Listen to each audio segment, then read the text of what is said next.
Hello everybody, this is Tim here again for another movie review, this time for the new Firestarter remake.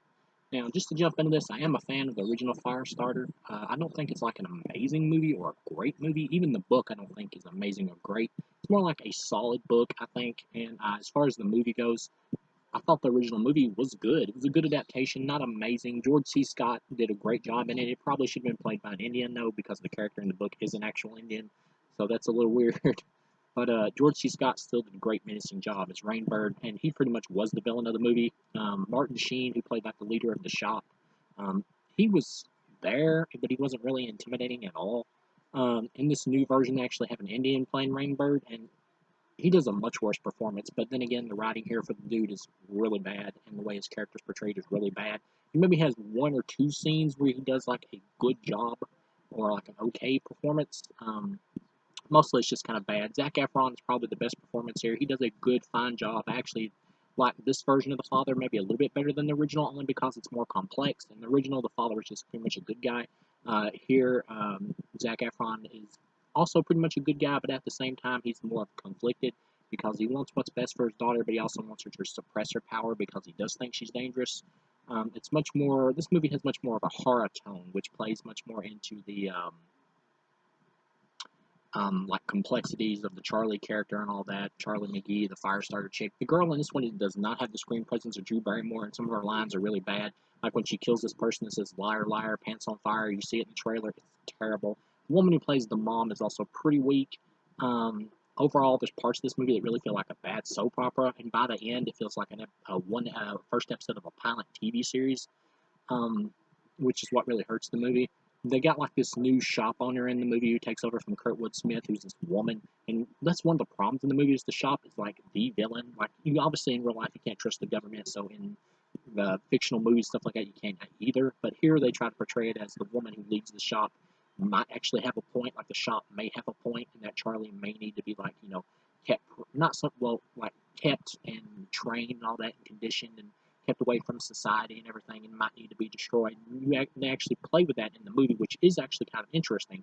And by the end of the movie, you do kind of almost side with the shop, and mostly because they don't portray the shop in this one as really evil, because it's run by a woman. They're trying to do that whole woke new thing or whatever, where it's like a woman's running the government thing now, so it's not like when men ran it. So she is really trying to help the child with her best intentions, but by doing that, you're weakening part of the movie because then there's no real villain. Then it's like, well, do you side with the parents who are trying to protect the child and just nurture the child, help it grow, or do you side with the shop who probably may be right on wanting to keep the child like held prisoner and away from society because she could hurt somebody by accident, but she can't control her emotions yet, which does make sense. But at the same time, they'll probably turn her into a weapon of mass destruction for the military.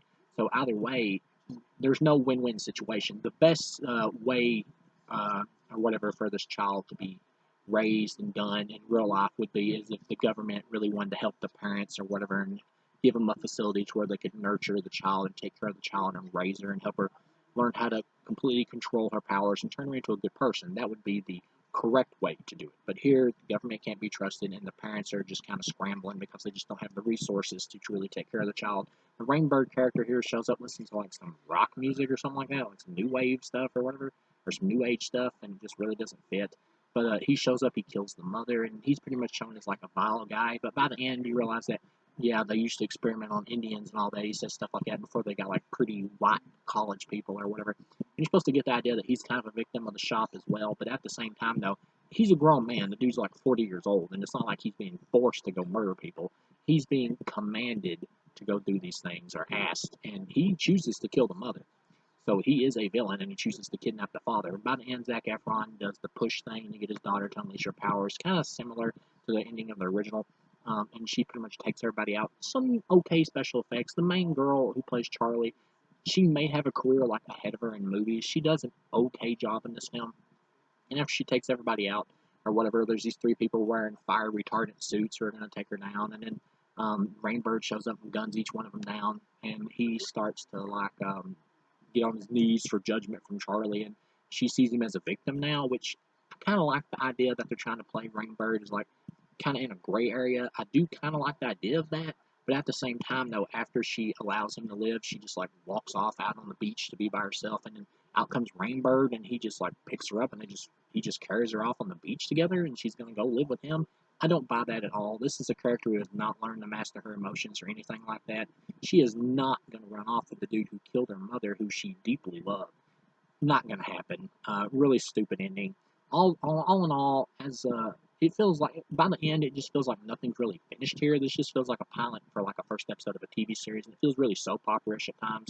Overall, I have to give it a 0 because it's a remake and have to compare it to the original. So it's an easy 0. A new, better version of Firestarter could be done as an adaptation, but this ain't it. They just don't have the resources here or the budget and acting power and writing ability here for this one.